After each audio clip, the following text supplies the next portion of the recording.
Nós agora vamos discutir esta questão de uma nova ordem mundial. Como nós vimos em Apocalipse capítulo 17, os reis do mundo dão o seu poder à besta. No livro Chaves deste Sangue, Malachi Martin nos conta que o maior gigante geopolítico da nossa época é o Papa. Ele diz, em sua viagem à Polônia, pouco mais de 8 meses depois de sua eleição, ele assinalou a abertura do jogo final do milênio. Ele se tornou o primeiro dos 3 jogadores a entrar na nova arena geopolítica. Ele diz que o Papa João Paulo entraria na área do jogo final do milênio como algo mais do que um gigante geopolítico de nossa época. Ele era e continua a ser o servo sereno e confidente do grande plano. E essa é a linguagem secreta da maçonaria.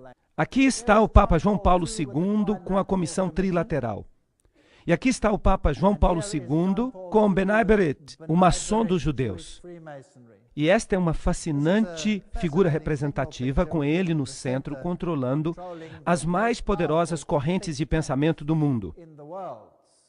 Porque é isso que este símbolo nos diz. Nós vimos em Apocalipse 17 algumas figuras dos poderes do mundo entregando-se ao papado. Lech Walesa, sendo honrado por seu trabalho como anfitrião do povo. O encontro entre Bush e Gorbachev em Malta, George Bush o chamou assim, um portal para um novo milênio de liberdade. E isso foi saudado como a construção de um novo mundo. É uma grande ideia, uma nova ordem mundial, na qual diferentes nações se aproximarão por uma causa em comum. Somente os Estados Unidos têm o posicionamento moral e os meios financeiros para sustentá-la. Então querem criar esta nova ordem mundial. Apocalipse 13 disse que a besta que sai da terra seria o poder que realizaria isso. Bush confirma isso para nós. Em 1990, o Nobel da Paz foi para Gorbachev porque ele perdeu o seu país. E esse aqui descreve com precisão quem é quem no zoológico. Adam Weishaupt, John Jacob Astor, Albert Pike, Andrew Carnegie, Irene DuPont, W. Averell Harriman, Bertrand Russell, Ted Kennedy. Esses são os Illuminati de ontem e hoje. George Bush, é claro, membro da Caveira e Ossos. Esta é uma suborganização do capítulo 322 de uma organização alemã, portanto, Illuminati. McGeorge Bundy, Otto Habsburg, Walter Freeman, Lee Teng-hui, Hillary Clinton, Alan Greenspan, David Rockefeller, Edmund Rothschild, Peter Wallenberg. Esses são os banqueiros deste sistema. Os negociadores, Lord Peter Carrington, Jimmy Carter, Henry Kissinger, Lord David Owen, Richard Holbrooke. Esses são todos maçons de grau 33. Cavaleiros de Malta, Bilderbergers. A realeza também é maçom. O príncipe Bernard da Holanda pertence ao Comitê dos 300. E aqui a princesa Beatriz e o príncipe Bertil, a rainha, é claro, o príncipe Philip, todos eles são maçons. Joseph Mengele, Walt Disney, todos esses indivíduos. Aqui está o Duque de Kent, dando o aperto de mão maçônico debaixo do escudo maçônico. Atualmente, ele é um grão-mestre. Então, ele é o maçom mais elevado do momento. Porque o rei não pode ser. Um príncipe, tampouco pode ser um grão-mestre. E ele, atualmente, é o grão-mestre. Então, aqui está o maior adorador de Lúcifer no país no momento. Os líderes políticos também são maçons. Bill Clinton, todos esses, nós já falamos deles. Nós não temos que falar disso de novo. Jesse Helm, Goldwater, Al Gore, todos eles. E eu estou colocando as páginas da internet. E há muitos livros que provam isso. Estou dando os nomes. Então, todo mundo que é importante nesse mundo, todo mundo que tem influência na esfera política, está envolvido com essas operações clandestinas. Nós vimos na palestra de Apocalipse, capítulo 17 e capítulo 13, como haveria uma união sagrada e como os Estados Unidos eventualmente se tornariam a casa de força para propiciar uma nova ordem mundial. Aqui está o encontro de Gorbachev em Malta, que foi chamado de Portal para um Milênio de Liberdade, como vocês se lembram. E os iniciados vieram para este grande movimento em direção a uma nova ordem mundial. Agora vamos dar uma olhada neste vídeo no qual George Bush tem algo a dizer sobre esta questão.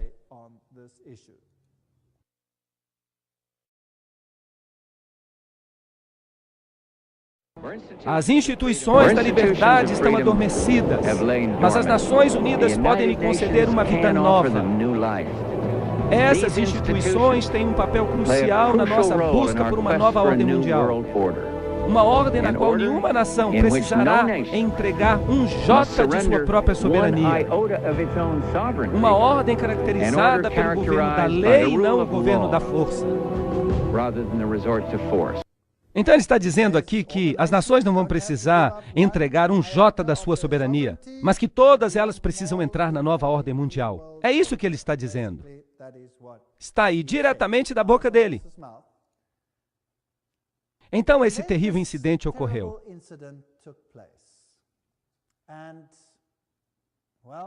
E houve muitas mortes. Um incidente muito estranho. Mas antes de falar sobre isso, vamos historiar um pouco. Os Estados Unidos estavam com um problema, porque eles queriam introduzir leis antiterroristas. Mas não havia nenhum terrorismo de verdade nos Estados Unidos. Então, de repente, um edifício em Oklahoma, em 19 de abril de 1995, foi destruído por explosões. E eles descobriram um homem, Timothy McVeigh, que trabalhava sozinho, dizem eles. Ele derrubou esse edifício ao estacionar uma van cheia de explosivos do lado de fora. E ele destruiu o edifício completamente. Esse é o relatório oficial. Lá dentro havia mulheres e jovens e crianças. Se alguma coisa pode ganhar a simpatia do povo, bem, são estas pessoas. Vamos dar uma olhada no que aconteceu aqui. Embora as autoridades oficiais informem que uma segunda bomba foi encontrada dentro do edifício federal na cidade de Oklahoma, foi uma explosão às 9 horas da manhã que causou este estrago que você está vendo aqui. A primeira bomba que estava no edifício federal explodiu, e vocês veem o dano que ela causou aqui. A segunda bomba foi encontrada e desarmada. E a terceira bomba foi encontrada e eles estão desarmando a bomba nesse exato momento enquanto nós falamos. E eu entendo que tanto a segunda quanto a terceira bombas, se vocês conseguem imaginar isso, era maior do que a primeira bomba. Então vocês ouviram em cadeia nacional que havia uma segunda bomba. E a primeira bomba causou o dano que vocês veem aqui. Eles encontraram um terceiro dispositivo explosivo dentro do edifício. Mas o que diz o relatório oficial? Que havia uma van do lado de fora com explosivos. Bem, eu não estava lá. Eu não estava lá. Então eu não vou me colocar como juiz do que de fato aconteceu.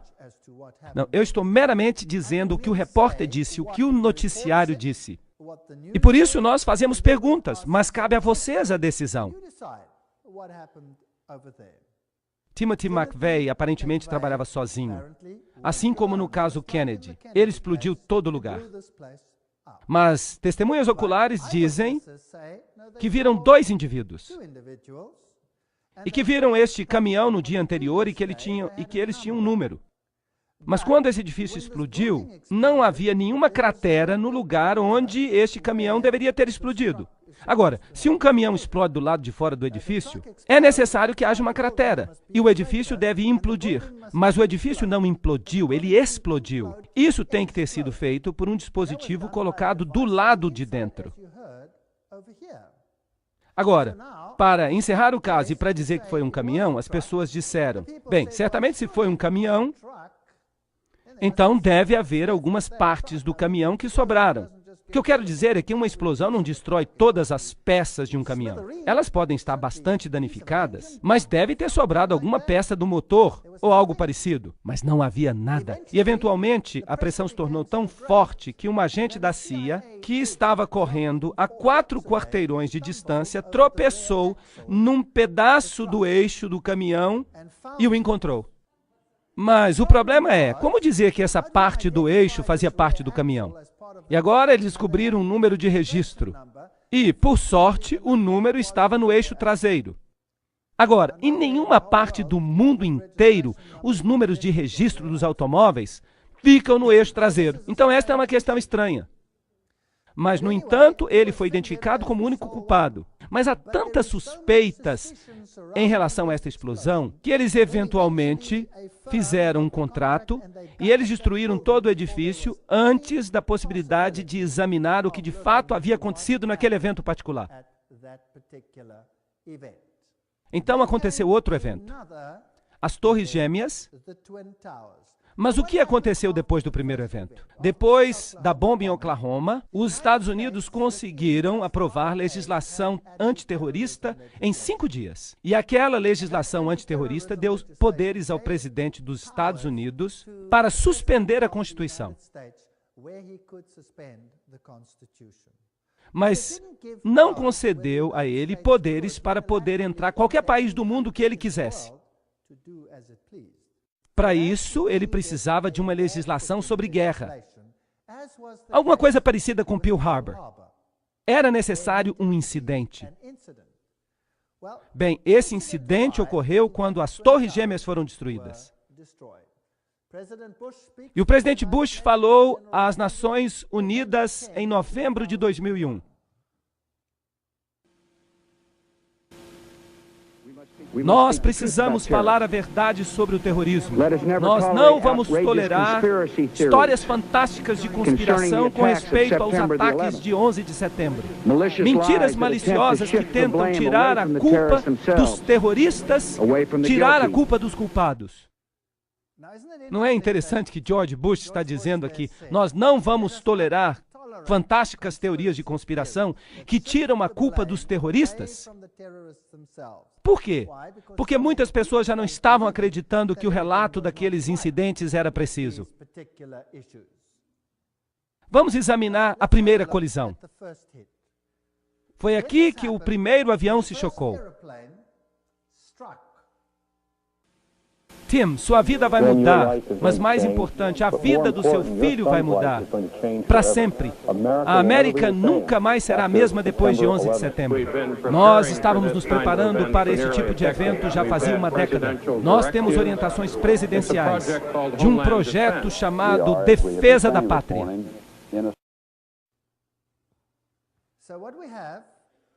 Então, o que nós temos? Nós temos um filme do primeiro avião colidindo contra o edifício. Isso significa que houve uma oportunidade para gravar. E logo depois aconteceu o seguinte.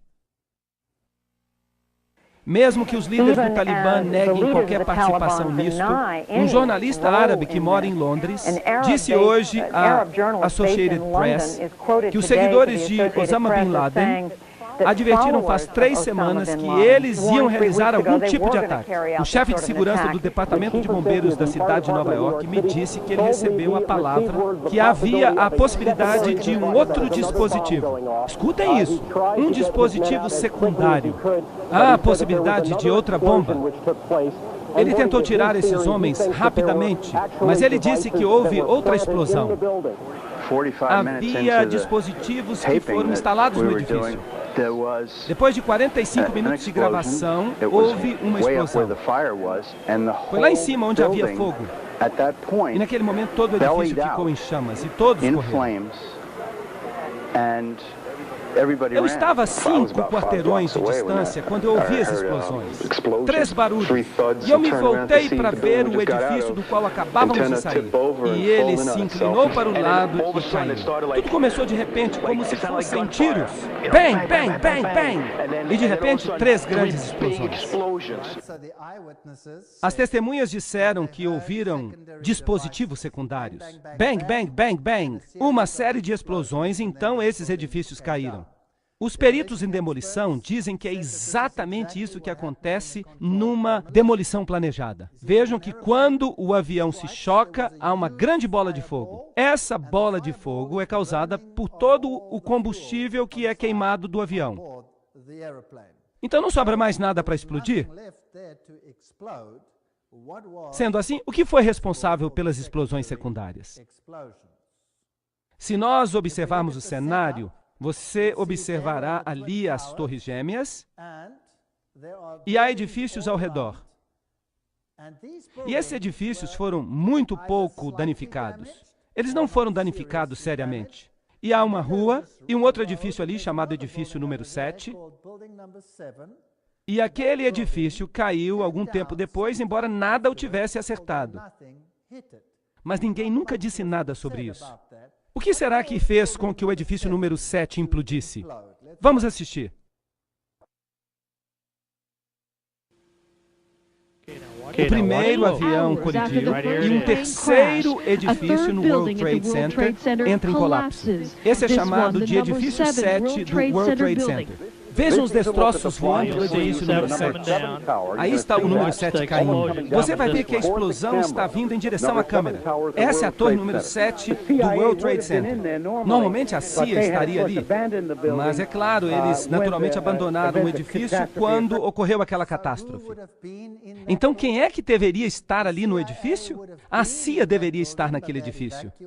Mas eles tinham evacuado o edifício. E 8 horas depois, o edifício cai numa implosão que parece planejada. Agora, nada atingiu aquele edifício. E há algumas questões muito estranhas que nós precisamos considerar. Depois disso, até os canadenses se pronunciaram. E foi passado na noite passada um decreto importante nas Nações Unidas que pode trazer uma nova ordem ao mundo, que seria melhor para todos nós. Tudo isso aconteceu em um dia apenas. Mas a noite desceu sobre um mundo diferente. Um mundo no qual a própria liberdade está sob ataque. Vejam que a resposta canadense foi que o incidente poderia causar uma nova ordem no mundo e que isso foi decidido nas Nações Unidas após uma reunião. Gary Hart, o que você tem a dizer sobre isso? Há uma chance que o presidente dos Estados Unidos use esse desastre para realizar o que o seu pai, uma frase que o pai usou apenas uma única vez e que nunca mais foi usada, uma nova ordem mundial. Tim, sua vida vai mudar, mas mais importante, a vida do seu filho vai mudar. Para sempre. A América nunca mais será a mesma depois de 11 de setembro. Nós estávamos nos preparando para esse tipo de evento já fazia uma década. Nós temos orientações presidenciais de um projeto chamado Defesa da Pátria. Mesmo que os líderes do Talibã neguem qualquer participação nisto, um jornalista árabe que mora em Londres disse hoje à Associated Press que os seguidores de Osama Bin Laden advertiram faz 3 semanas que eles iam realizar algum tipo de ataque. O chefe de segurança do Departamento de Bombeiros da cidade de Nova York me disse que ele recebeu a palavra que havia a possibilidade de um outro dispositivo, um dispositivo secundário. Há a possibilidade de outra bomba. Ele tentou tirar esses homens rapidamente, mas ele disse que houve outra explosão. Muito bem, isso é suficiente. Nós vimos os edifícios caírem. Nós ouvimos que, enquanto isso tudo estava acontecendo, o governo americano já tinha decidido quem eram os culpados. Um punhado de terroristas, eles mencionaram seus nomes, cerca de 25 ao total, e que toda a trama tinha sido resolvida antes do final dos eventos daquele dia. Que maravilhoso trabalho de detetive enquanto o evento ainda estava acontecendo. Agora eu quero repetir, eu não estava lá. Mas eu quero lhes dizer o que transpirou, o que as pessoas disseram sobre essas questões no mundo. O que foi publicado e o que de fato não pode ser disputado. E então, eu não vou fazer nenhum julgamento, porque eu não estava lá. Vocês façam julgamento com base nos fatos. Esta é a história. Eles disseram que os terroristas tinham origem árabe. E eles mencionam os nomes dos passageiros daqueles aviões da United Airlines. E que a mente brilhante por trás de tudo era um homem cujo nome era Atta.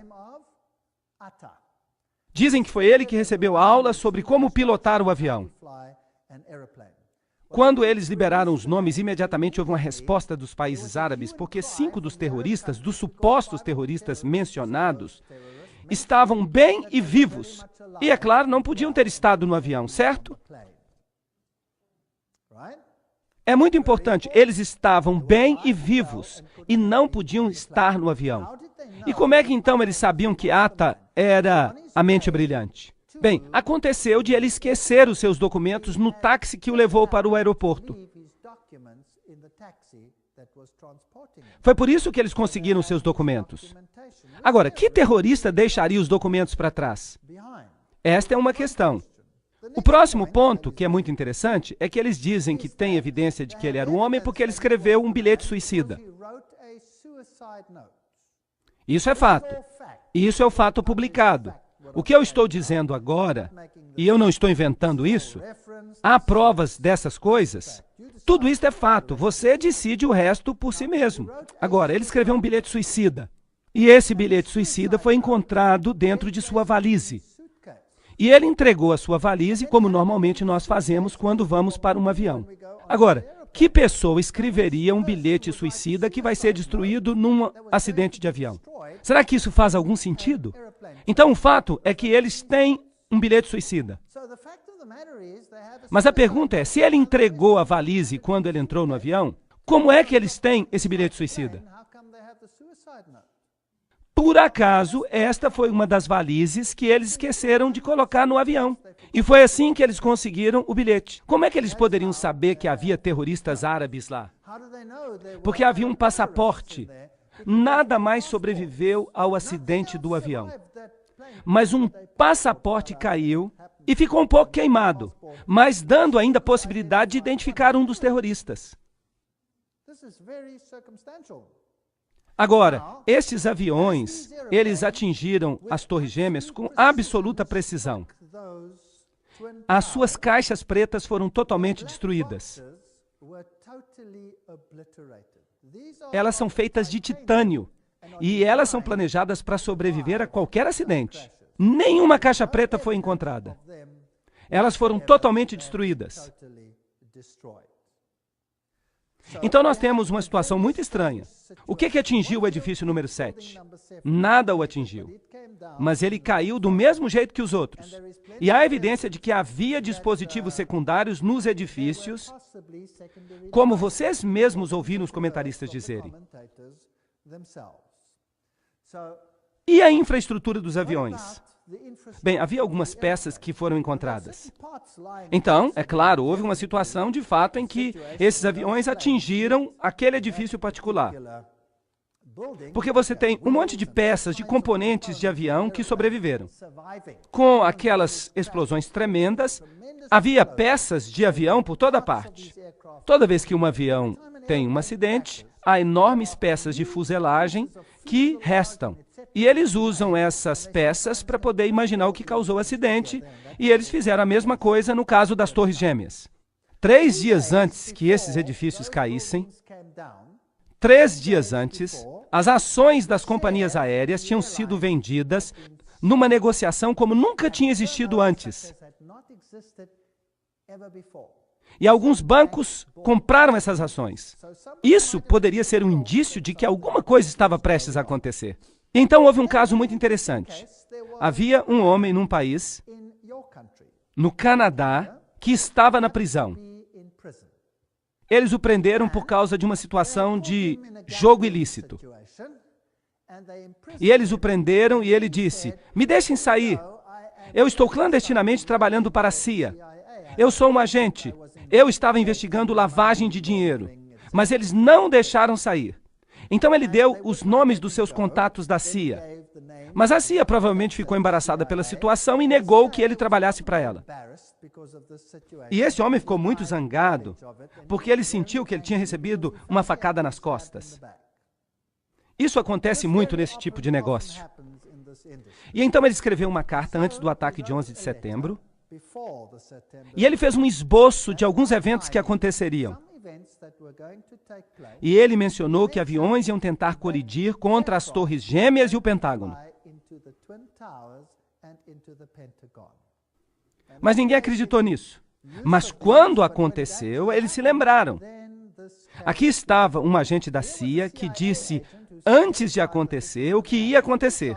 Isso pode ser um acaso, isso pode não ser um acaso. Vocês decidem. E este tal de Atta, que eles pensam que planejou tudo, tendo apenas feito um estágio em pilotagem, ele fez tudo com absoluta precisão. O que é uma história interessante.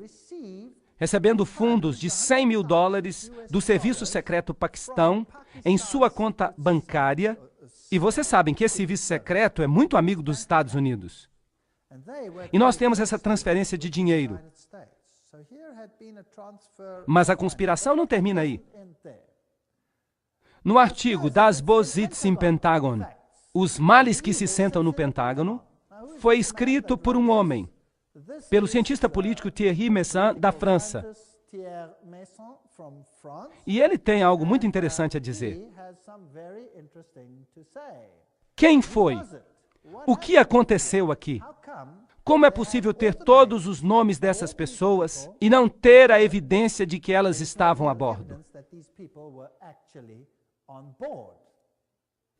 Eis a história. Eu vou contá-la para vocês com os passageiros, máquinas que voaram até as Torres Gêmeas. E então há esse outro caso fascinante do avião que ia na direção do Pentágono. E aqui estão as fotos que foram publicadas. As datas estavam estranhamente erradas. Elas dizem 12 de setembro. Mas aparentemente elas dizem isso porque elas foram liberadas no dia seguinte. Aqui você vê fumaça, não há detritos, nada. Aqui tem um pedaço faltando, não tem foto. Ali você tem o impacto de uma chama. Você tem uma bola de fogo ali. É isso. Se você olha então para a grama, isso foi tudo que foi achado. Não se achou nenhum pedaço do avião da United Airlines. Nenhuma peça. Nada. Nada. Aqui está o buraco que foi visto depois do evento. Mas a maior parte desse buraco foi feita depois do evento. Então a pergunta é, por que não há peças de avião? E de novo, todas as caixas pretas desapareceram. Nenhuma caixa preta sobreviveu. E esse buraco é pequeno demais para um acidente do tamanho que eles dizem. Porque em nenhuma parte do mundo, nos acidentes de avião mais conhecidos, em nenhum caso houve um acidente em que nem um pedaço do avião tenha restado. E o que é mais interessante nesta situação? Uma declaração do arcebispo Quigley, de 1903, na Tribuna de Chicago. Olhem para isso. Quando os Estados Unidos governarem o mundo, a Igreja Católica governará o mundo. Mas voltemos a 11 de setembro. Para você governar o mundo, você precisa ter acesso ao mundo inteiro. Quando quer que você queira e como quer que você queira.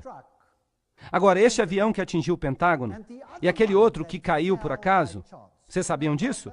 O outro caiu e aparentemente havia terroristas a bordo que foram vencidos por leais cidadãos. A parte interessante é que o avião atingiu o solo e nunca atingiu nenhum edifício. Ele caiu. E quando ele caiu, houve um buraco no chão. E o prefeito e as primeiras pessoas daquela área que correram para o lugar, e ali havia um buraco no chão, mas não havia detritos da aeronave. Nada, nem uma pecinha, nada. O avião inteiro desapareceu num buraco que não era muito grande. E não foi achado nenhum detrito e nenhuma caixa preta, nada. Algo assim nunca tinha acontecido antes. Mas o que é mais sinistro é o seguinte. Porque as pessoas que tinham morrido no avião, os seus descendentes, os seus herdeiros, não podem reclamar os corpos se não há corpos. Mas na investigação, eles identificaram cada pessoa com o seu grupo sanguíneo e com as partes do corpo que foram entregues para a família. Não havia peças de avião, não havia nada daquela natureza, não havia avião. E, no entanto, eles foram capazes de identificar todos os corpos. Será que isso faz algum sentido? Não faz nenhum sentido. E, aparentemente, houve ligações telefônicas entre a aeronave e o Pentágono. Essa informação foi divulgada. A informação era de que houve um grupo terrorista, terroristas árabes, e eles estavam atacando este lugar, e a ligação telefônica foi feita com um celular. Mas, é claro, vocês sabem que se você faz uma ligação de um celular, então você recebe a conta pela ligação do celular. E ninguém nunca conseguiu encontrar os registros dessa ligação. Então, o Pentágono deu um passo para trás e disse: bem, de fato nós não recebemos a ligação do celular. Nós recebemos a ligação de um telefone a bordo do avião.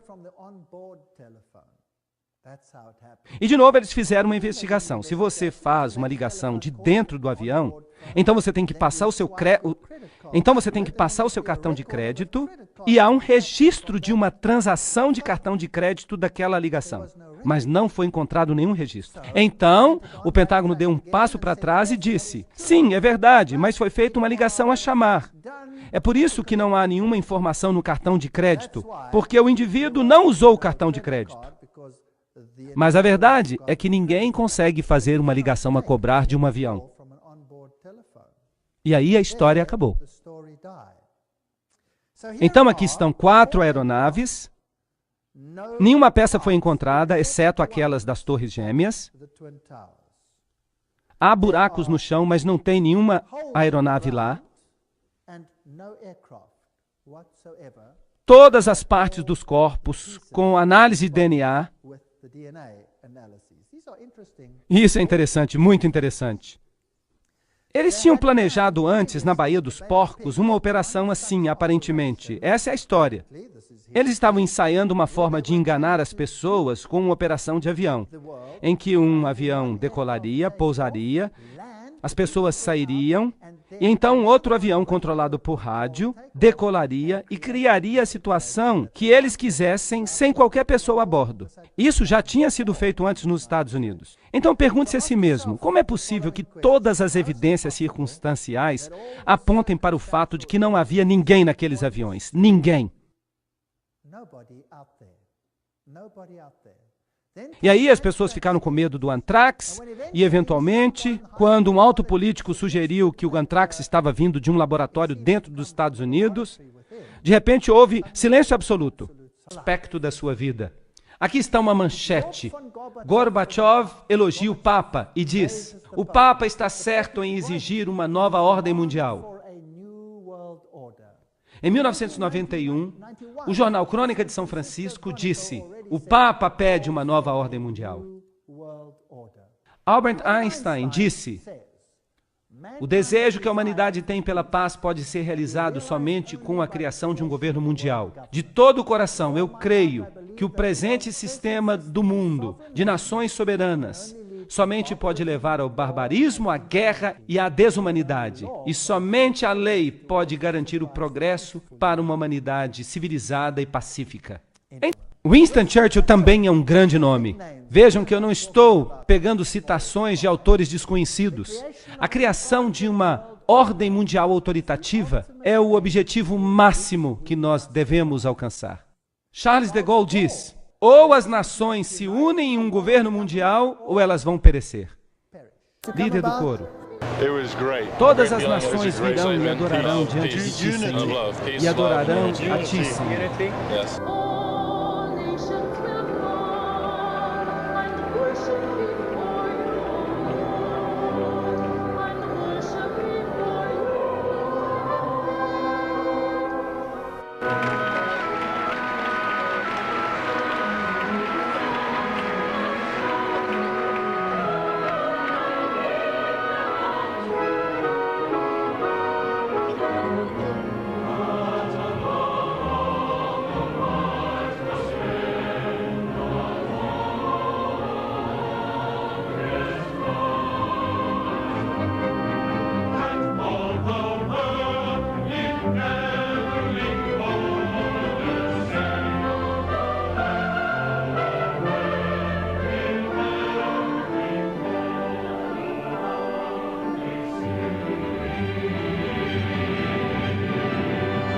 O Papa apela por uma nova ordem mundial. A CNN, no dia 1º de janeiro de 2004, apresentou todo o seu discurso do Ano Novo. E eu quero dizer a vocês que a nova ordem mundial tem a intenção não apenas de unir as nações que Deus separou. Esse é um aspecto. Mas erradicar o protestantismo da face da terra. E particularmente aquela forma de protestantismo que se recusa a obedecer o César papal. Essa forma de protestantismo deve desaparecer. E nós veremos que, sob as circunstâncias que serão criadas, essas condições estão agora começando a ficar em seu devido lugar. Tudo está pronto. Julho de 2000. Toda vez que um presidente eleito encontra um papa, a ocasião é cheia de protocolo. Eles tiram fotos. Eles trocam presentes. É lindo. Vamos ter que achar um lugar de honra para isso. Mantendo a tradição do Vaticano, as mulheres se vestem de preto e todas usam um véu. Mas depois que a pompa e a ostentação acabam, o presidente e o Papa sentam-se para uma discussão séria. O que eu quero explicar... Por que os presidentes se sentem compelidos a se reunir com os papas? Afinal, os Estados Unidos não possuem diplomacia de alto nível com qualquer outra religião. Nós não nos relacionamos com a Santa Sé do ponto de vista religioso. O foco está na política externa. Kennedy sabe que os olhos do país estão nele. Quando encontra o Papa, ele não beija o anel papal, como é de costume. Em vez disso, Kennedy oferece sua mão. Os americanos entendem a mensagem. Ele não colocaria sua religião à frente de seu país.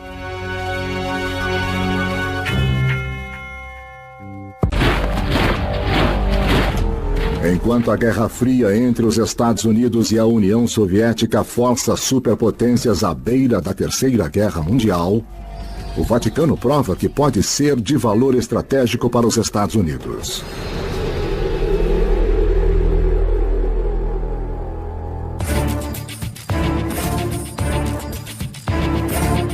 O presidente Ronald Reagan faz a sua primeira visita ao Papa João Paulo II em julho de 1982. O político conservador e o padre polonês logo percebem que eles compartilham uma convicção comum, que o comunismo é uma ameaça aos direitos humanos em todo o mundo. Muitos historiadores veem essas duas pessoas se unindo como resultado de um propósito comum. E claramente, na queda do comunismo e na queda do Muro de Berlim, houve muita concordância por parte dessas duas pessoas.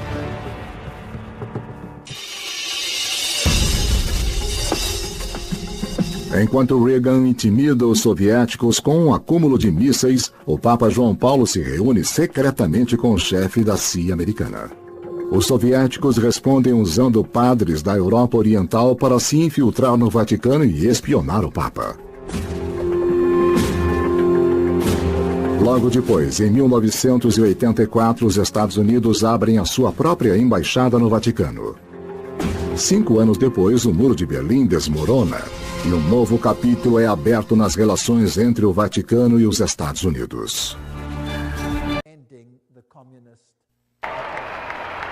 2.400 fiéis estavam aqui para recepcioná-lo.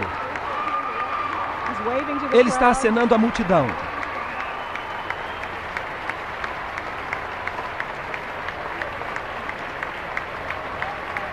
O arcebispo Regali está junto com o Papa. Eles cumprimentam a primeira-dama.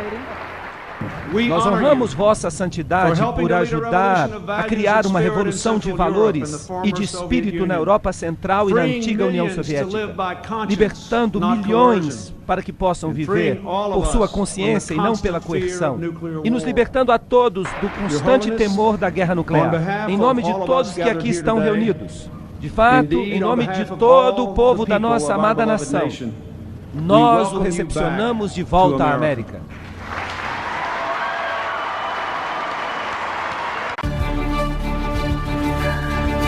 Faz um pouco mais de 27 anos agora que temos relações diplomáticas formais. Ao longo dos anos, o Vaticano tem provado ser uma fonte de informações valiosas. Nenhuma outra organização global tem cidadãos vivendo e trabalhando em quase todos os países do mundo. O Papa tem olhos e ouvidos em toda parte. Sua Santidade também atua como diplomata-chefe para a Igreja, chamando os líderes mundiais e exercendo a influência católica sobre quem está no poder. Eu quero abençoar a França e o presidente. São os bispos que perambulam, eles controlam o ocultismo no mundo, os segredos mais profundos do oculto, todas as coisas para todos os homens. Ali o Papa recebe o tilak, ele recebe o bindi, a marca vermelha na fronte, que é o sinal de Siva, e Siva é Lúcifer. E aqui ele beija o Corão, todas as coisas para todos os homens. A Bíblia diz em Apocalipse 17:2, com quem os reis da terra cometerão fornicação. E aqui estão todos eles, da queda, na frente do Papa. Nós olhamos para os reis da terra que criaram pânico neste planeta. E eles têm negócios com o papado. Vejamos, Gorbachev com o papado. Aqui há ditadores com o papado. Tudo faz parte do mesmo pacote. Por que eles sempre usam preto quando eles visitam o Papa? Porque eles têm que refletir os dois lados da história maçônica. O conhecimento do bem e do mal. A rainha dos Bilderbergers, o príncipe Philip. Nós temos muita coisa interessante a dizer sobre ele. O príncipe Charles usando preto e o Papa usando branco. E aqui nós temos os equivalentes no mundo islâmico. Gravata preta, pelo menos. Estão vestindo também meias pretas. Aqui está Margaret Thatcher, ali está Carter, os japoneses, a família Bush e a família Blair. Será que os reis deste mundo trabalham com este sistema, sim ou não? Há outro sistema na Terra que se qualifica como este sistema? Não, o San Francisco Chronicle disse, Mussolini e Gaspari assinaram um pacto histórico em Roma. A disputa romana naquela noite se tornou uma coisa do passado. E o Vaticano fez paz com a Itália.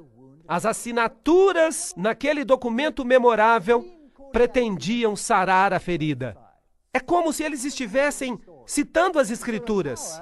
Extrema cordialidade foi demonstrada de ambos os lados. É uma história fascinante. Esse poder parecia ter recebido uma ferida mortal. E agora ele se erguia de novo. Mas vejam, ele só parecia ter recebido uma ferida mortal. O engano é algo que é inexplicável às vezes. Agora deixe-me mostrar alguns dos papas posteriores. Aqui está Antônio Sayer. Ele foi o primeiro grande mestre da maçonaria, em London Lodge, fundada em 1717. Vejam que este é o período de tempo precursor que leva ao tempo da Revolução Francesa. E esses maçons se erguem assim, com as mãos no estômago e com o dedo apontando para cima. Esta é a figura do Papa Pio XII. Ele imprimiu um selo. E este é um retrato do Papa Pio XII.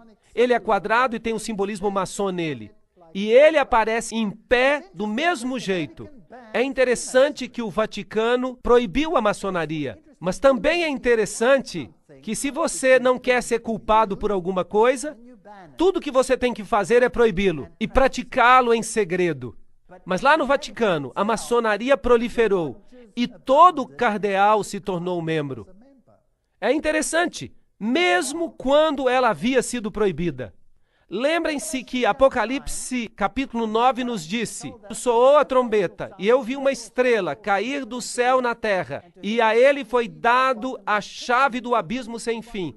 E ele abriu o abismo sem fim e se levantou a fumaça do abismo e a fumaça de uma grande fornalha e o sol e o ar foram escurecidos por causa da fumaça do abismo. Então, a luz de Jesus foi escurecida por causa da fumaça. Foi assim que começou. Em Apocalipse 12:3, nós temos outra besta. E apareceu um novo portento no céu. E eis um grande dragão vermelho, que tinha 7 cabeças e 10 chifres, e 7 coroas sobre as cabeças. Portanto, em Apocalipse capítulo 9, nós temos essa fumaça saindo. Em Apocalipse capítulo 11, essa besta sai do mesmo abismo sem fim. É ela que faz crescer essas trevas sobre o reino estabelecido. Ela começa a crescer. Os outros poderes de Apocalipse são este dragão com as 7 cabeças, com uma coroa sobre a cabeça.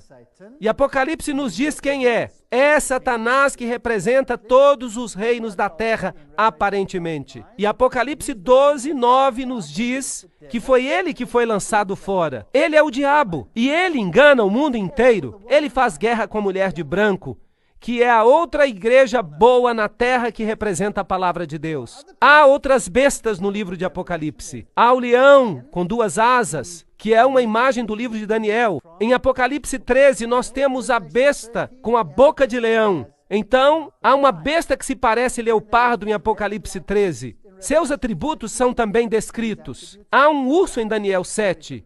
Esses atributos são também encontrados em Apocalipse 13. E então há uma besta terrível. É impossível saber exatamente qual é a sua forma, mas há aqui a imaginação de um artista. Ela tem chifres, que você também encontra em Apocalipse 13. Então essas bestas são todas muito interessantes. E todas são representadas como se saíssem do mar, ok? Então, em Apocalipse 13, todos os atributos de Daniel 7 se encontram nesta besta conglomerada que se levanta do mar. Apocalipse 13 também tem uma besta que sai da terra. E ela se parece, talvez, como esta. Eu não sei como ela se parecia. E em Apocalipse capítulo 17, você tem outra besta com uma mulher montada nela. Vamos ler isso. 17:3. E ele me levou em espírito até o deserto. E eu vi uma mulher sentada sobre uma besta escarlate, cheias de nomes de blasfêmia contra Deus, e tendo 7 cabeças e 10 chifres. E o verso 8. A besta que viste era e não é, está para emergir de onde? Do abismo, e caminha para a destruição. Isso é interessante. Que outra besta veio do abismo sem fim? A besta de Apocalipse 11, certo? Que fazia guerra contra o povo de Deus. Será que há uma ligação aqui? Provavelmente. E quem controla essa besta que sai do abismo sem fim? Quem está montada nela? Cultistas. E aqui está o famoso juramento jesuíta que cada jesuíta faz quando ele se torna um jesuíta. Isso vai nos dizer algo sobre o caráter dos jesuítas. Ele diz, eu, e aqui você coloca o nome, na presença de Deus e de todos os santos, juro que Sua Santidade o Papa é o vice-regente de Cristo e é o verdadeiro e único líder da Igreja Católica, etc. Também diz aqui que este poder lhe foi dado pelo Salvador, Jesus Cristo, que dá ao Papa o poder de depor reis hereges, príncipes, estados, comunidades e governos. Tudo é ilegal sem a sua sagrada confirmação. Então ele pode destruí-los tranquilamente. Portanto, um jesuíta jura que se um governo não se sujeita a Roma, ele pode ser o quê? Destruído. Eu também declaro que eu ajudarei, assistirei e aconselharei a todos os agentes de Sua Santidade, no lugar onde eu estiver, e farei o máximo para acabar com os protestantes hereges e com as doutrinas liberais. As doutrinas liberais são doutrinas pelas quais você decide em que você quer crer. Você se atribui a liberdade de tomar a sua própria decisão, em vez de permitir que o Papa faça isso por você. E isso será destruído, e todos os poderes pretensiosos. E não importa onde você me envie no mundo, eu obedecerei. E eu prometo que eu não terei minha própria opinião. Eu obedecerei como um cadáver. E eu farei guerra, secreta ou abertamente, contra todos os hereges, protestantes e liberais, como me for ordenado, para destruir e exterminá-los à face da terra. Eu não pouparei nem idade, nem sexo, nem condição. Eu enforcarei, matarei, ferverei, tirarei a pele, estrangularei e enterrarei vivo estes terríveis hereges. Arrancar-lhes-ei Quebrarei os estômagos e os ventres de suas mulheres. Esmagarei as cabeças de seus filhos contra a parede, para aniquilar para sempre essa raça desprezível. Parece mesmo uma promessa cristã, concordam? Uma promessa muito cristã. Será que eles fizeram isso? Bem, eles esmagaram as cabeças das crianças valdenses contra as rochas para fazerem com que seus pais se arrependessem. Na cerimônia de investidura e o juramento extremo dos jesuítas, em um cartão de catálogo. Aqui está, você aprendeu a planejar cuidadosamente as sementes da inveja e do ódio entre as comunidades, províncias e estados que estavam em paz, e a levá-los às obras de sangue, a envolvê-los em guerras uns com os outros, e a criar revoluções e guerras civis nos países que são independentes e prósperos, cultivando as artes e as ciências, e desfrutando das bênçãos da paz, a ficar dos lados dos combatentes e agir secretamente em comum com seu irmão jesuíta, que pode estar engajado do outro lado, mas abertamente se opor àquilo que você pode querer, de modo que a igreja possa ser a vencedora no final, nas condições fixadas nos tratados por paz, e que os fins justificam os meios. Tomás de Aquino, o grande filósofo da Igreja Católica Romana, disse: o Papa, por direito divino, tem poder temporal e espiritual como Rei Supremo do mundo. O Papa de Roma, como cabeça do governo papal, tem soberania absoluta e supremacia sobre todos os governos da terra. O direito de depor reis é inerente à soberania suprema do Papa, como vice-regentes de Cristo, exercendo domínio sobre as nações. O cardeal Henry Manning, em 1892, era o arcebispo de Westminster. Aqui é de João Batista Janssens. Ele governou de 1946 a 1964. Controla as seguintes sociedades secretas: a Ordem Militar Soberana dos Cavaleiros de Malta. Então é ele quem manda nos Cavaleiros de Malta. A Loja Maçônica Shriner, segundo o rito escocês. A Ordem dos Illuminati. Os Cavaleiros de Colombo. Os Cavaleiros da Ku Klux Klan. Benai Berit, a Nação do Islã e seu exército particular chamado os Frutos do Islã, a Comissão da Máfia, o Opus Dei, junto com várias outras irmandades menores. Então cada uma dessas seitas secretas, cada uma dessas sociedades secretas é controlada pelos jesuítas. E como eles as controlam? Qual é seu objetivo? E quem é membro, por exemplo, dos Cavaleiros de Malta? E quem hoje é membro dos Cavaleiros de Colombo? Quem é membro do Benai Berit? Quem controla os Frutos do Islã? Quem controla a Opus Dei? Quem controla Skull and Bones? E todas as outras sociedades secretas? Qual é a sua agenda? É isso que precisamos descobrir. Lembrem-se que Roma quer recuperar domínio total. E se eles são o centro da teologia templária, então eles querem controlar o mundo para o dragão, não para Jesus Cristo. O dragão lhes deu seu poder e seu trono e sua grande autoridade. Isso é assustador. E esse poder pode estar dominando o seu país como ele domina o meu. Então nós temos a organização do Skull and Bones. Quem são eles? Bem, eles têm este crânio e esses ossos. O que isso representa? Agora vocês já sabem a respeito de Júpiter. E eles têm o número 322. E se você olhar em Gênesis capítulo 3, versículo 22, você descobrirá: agora o homem se tornou como um de nós, conhecedor do bem e do mal. Eles levantaram o homem ao nível da divindade. Aqui está a Universidade de Yale. Este é o lugar onde estão. Agora vamos consultar uma das maiores autoridades sobre Skull and Bones. Trata-se de Anthony Sutton. Vamos perguntar para ele quem ele é. Educado nas universidades de Londres, Göttingen e Califórnia, antigo pesquisador da instituição Hoover, da Universidade de Stanford, bem como professor de economia na Universidade do Estado da Califórnia. Ele teve a audácia de falar e escrever um livro. E isso foi muito custoso para ele. Mas, não obstante, vamos citá-lo. Aqui está o livro. Anthony Sutton, O Estabelecimento Secreto da América. Uma introdução à ordem dos Skull and Bones. Então, para que não seja eu falando, vamos citá-lo. Skull and Bones. Pronto. É Bush. Bush ganhou a eleição. Vamos assistir a este vídeo. A Universidade Yale, a base das primeiras famílias da América, confessou suas explorações sexuais de um caixão sinistro. Em uma sala cheia de fumaça, uns poucos poderosos especuladores manipulam a economia global.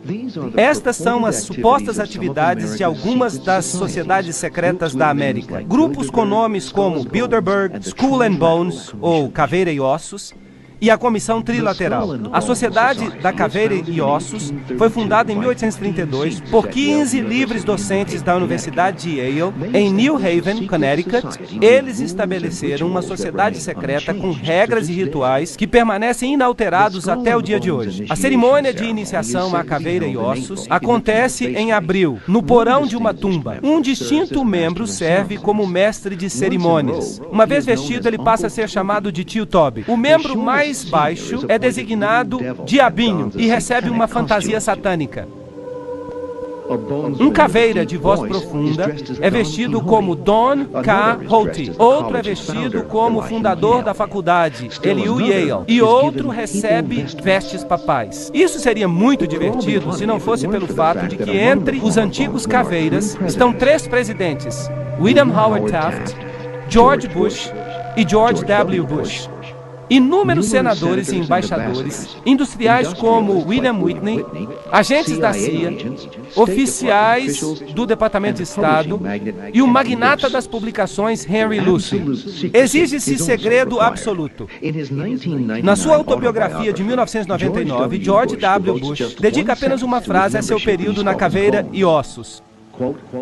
Quando eu era um formando, eu me filiei à Caveira e Ossos, uma sociedade secreta, tão secreta que eu não posso falar mais nada. O segredo, de acordo com alguns pesquisadores, está ali para proteger o fato de que a Caveira e Ossos consegue levar seus iniciados a posições de poder e influência. O caveira mais conhecido é o ex-presidente George Bush, que, de acordo com a tradição, jamais admitiu ser um membro. Senhor presidente, você é um membro da Caveira e Ossos? Peça-lhe que deixe a sala. Um jornal americano recebeu uma resposta semelhante quando nós recentemente perguntamos a George Bush Jr., o governador do Texas, sobre o período em que era membro. Ela ainda existe? A coisa é tão secreta que eu nem sei se ela ainda existe. Bem, então você vê que George W. Bush é membro. Eles se deitam num caixão, eles se prostram diante de uma figura papal, juram fidelidade, eles fazem todo tipo de coisa sexual esquisita num caixão, que eu não vou explicar, é uma coisa nojenta. E estes são presidentes, os homens mais poderosos dos países do mundo, e eles pertencem a sociedades secretas dessa natureza. Você pode de fato falar assim: o Conselho de Relações Exteriores, as Nações Unidas, os Bilderbergs, o Clube de Roma, o Instituto Real de Assuntos Internacionais e a Comissão Trilateral, com os Illuminati controlando tudo dentro, formando basicamente uma mesa redonda. Agora vocês viram que o Clube da Boêmia faz parte do pacote. Agora, o que é o Clube da Boêmia? Bem, aqui está a Gruta da Boêmia. A edição de 2 de agosto de 1982 da Newsweek relatou, e aqui está uma outra citação: o acampamento de verão mais prestigioso do mundo, a Gruta da Boêmia, está agora funcionando 75 milhas ao norte de São Francisco. Fica numa floresta, é uma fortaleza, mas, estranhamente, a gente consegue penetrar mesmo em fortalezas. E um jornalista disposto conseguiu entrar. Os 2.700 acres furiosamente guardados é uma extensão de campo do Clube da Boêmia, uma instituição ultra exclusiva somente para homens de São Francisco, à qual o presidente republicano desde Herbert Hoover pertence. Isto é apenas uma citação. Esta é a cerimônia da Gruta da Boêmia, que foi fotografada, que foi filmada. Claro que estava escuro, muito secretamente por um jornalista que causou a maior confusão. Agora você consegue ver pouca coisa neste slide. Então eu vou explicar para você o que está acontecendo. Nesta floresta, os homens aparecem nus. Nus! Eles têm que andar pelados. De fato, alguns membros deixaram a sociedade porque eles estavam cansados de caminhar nus. Agora, imaginem, todos os presidentes dos Estados Unidos foram membros da Gruta da Boêmia. Os sacerdotes se vestem em vestimentas papais. Eles reverenciam uma coruja, porque a coruja vê na escuridão. Ela tem iluminação. Eles adoram a natureza. Eles dizem, a beleza nos envolve agora, e nós a adoramos. Esta é a natureza. É culto à natureza. E eles honram a coruja e se prostram diante dela. Essa é a pior forma de paganismo. Existem outros rituais sobre os quais eu não quero falar. Eles acontecem entre esses homens pelados. E se vocês lerem suas Bíblias, vocês vão descobrir que aqueles que adoravam em grutas eram chamados de pervertidos. Eles eram pessoas de alta posição e estavam entre os mais altos da sociedade. E periodicamente vinha um bom rei e fazia uma limpeza, mas então eles voltavam ao poder. Este é o culto à natureza, este é o culto a Pan, este é o culto a Lúcifer. E os presidentes do mundo são membros. Vamos agora ver o vídeo da Gruta da Boêmia.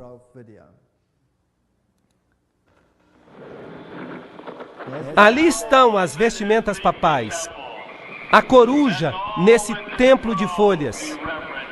Que todos dentro da gruta o reverenciem. Que ergam as cabeças, as árvores, e sejam levantadas para sempre. Pois eis que aqui está o templo da Boêmia, as santas colunas desta casa. Ali está a coruja. Oh, a beleza é eterna. E nós nos prostramos diante da beleza eterna. Pois nós buscamos uma felicidade duradoura. E ela nos envolve agora. A grande natureza, o refúgio do coração cansado. Nós nos prostramos apenas diante de ti, grande natureza. Ela é sempre fiel. Os amigos podem nos falhar. Por isso precisamos nos aproximar como filhos. Criancinhas que sempre creem, que nunca duvidam da sua beleza e da sua fé. Sacerdotes da Boêmia, o nosso fogo funeral aguarda o seu cuidado. Príncipes de toda a sabedoria mortal. Coruja da Boêmia, nós te imploramos, concede-nos o teu conselho. Coruja da Boêmia, concede-nos o teu conselho.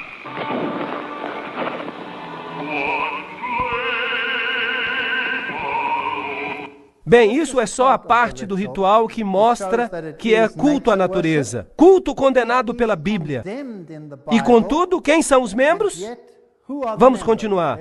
Este é um artigo em Mother Jones, de 18 de agosto de 1981, volume 6, página 28, e relata quem são os membros proeminentes. Por exemplo, George P. Schultz, Stephen Batchel, Gerald Ford, Henry Kissinger, William Buckley. Você pode imaginar todos eles andando pelados e adorando uma estúpida coruja? Isso não é patético? Fred Hartley, Griffin, Haywood, Coors, Teller, Ronald Reagan, Clausen, George Bush, William Francis Smith, etc., etc., etc. É patético. O princípio dos Illuminati de que o fim justifica os meios é também o princípio do grupo e da ordem, que é a caveira e ossos. Isso significa que você pode fazer qualquer coisa, não importa quão prejudicial, desde que você alcance o seu objetivo. Há um círculo externo, um círculo interno, um círculo central. Tudo isso, o Conselho das Relações Exteriores está no círculo externo. A Comissão Trilateral, é claro. A Comissão Trilateral foi fundada por David Rockefeller. Ela tem 200 membros no mundo todo. A Operação Bundy, ativismo para uma nova ordem global. George W. Bush, que era membro da Caveira e Ossos. Lembram-se? Ele diz, é uma grande ideia, uma nova ordem mundial, na qual diversas nações se aproximam numa causa comum. Somente os Estados Unidos têm tanto a importância moral e os meios para apoiá-la. E então, vocês acham que eles estão tentando fazer com que todos os países do mundo formem um sistema? Sim ou não? Vocês acham que é possível que eles estão dando o seu poder à mulher que está montada sobre eles? Quem é que parece controlá-los? Os jesuítas. E a quem, dizem os jesuítas, deve o poder pertencer? Ao Papa. Não está certo? Tudo bem. E quem vocês acham que quer uma nova ordem mundial mais do que qualquer outra pessoa? O Papa. Isso não é interessante?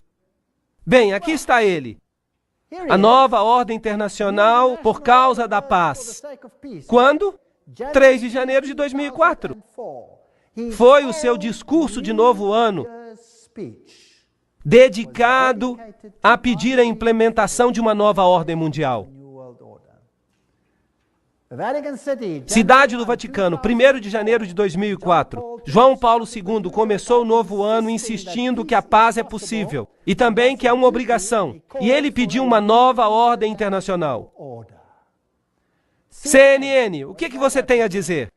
O Papa pede uma nova ordem mundial. Quinta-feira, 1º de janeiro de 2004. Cidade do Vaticano. O Papa João Paulo II falou no novo ano, na quinta-feira, com um chamado de renovação para a paz no Oriente Médio e na África, e a criação de uma nova ordem mundial baseada no respeito pela dignidade do homem e a igualdade entre as nações. Eu faço este apelo porque as Nações Unidas são também a sua organização, a nossa organização mundial, a sua Organização das Nações Unidas.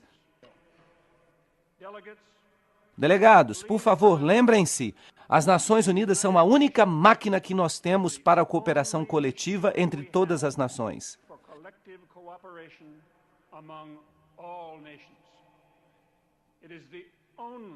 É a única instituição de escala mundial para promover o desenvolvimento.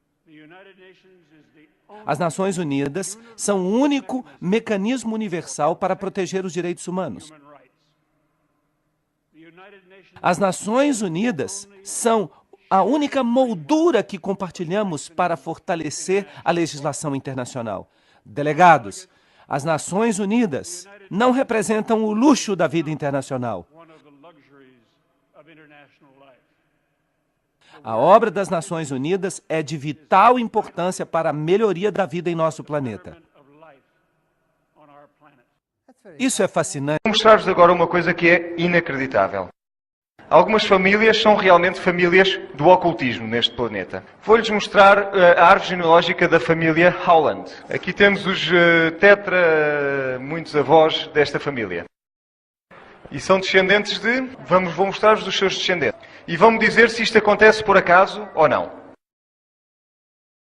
Portanto, um dos descendentes foi Joseph Earl, Joseph Smith, o pai dos Mormons, Emma Hale, Winston Churchill, que conhecerão, Presidente Roosevelt, Presidente Nixon, Presidente Ford, Presidente George Bush Sr., o pai, e naturalmente George Bush Jr., o Presidente atual dos Estados Unidos. Será que isto acontece por acaso? Que uma família possa ter estado a governar de ambos os lados do Atlântico durante todos estes anos? Eu não acredito que seja uma obra do acaso. Se quiserem ser um astronauta, é melhor que sejam um maçom ou um mormon. Porque se não forem um maçom do 33º degrau ou um mormon, não conseguirão nunca pôr os vossos pés no Space Shuttle. Se nós olharmos os séculos de revolução, começando em 1750 até 1850, vamos ver a Revolução Americana em 1776 e podemos perguntar aos presidentes que viviam então quem era o responsável por essas revoluções.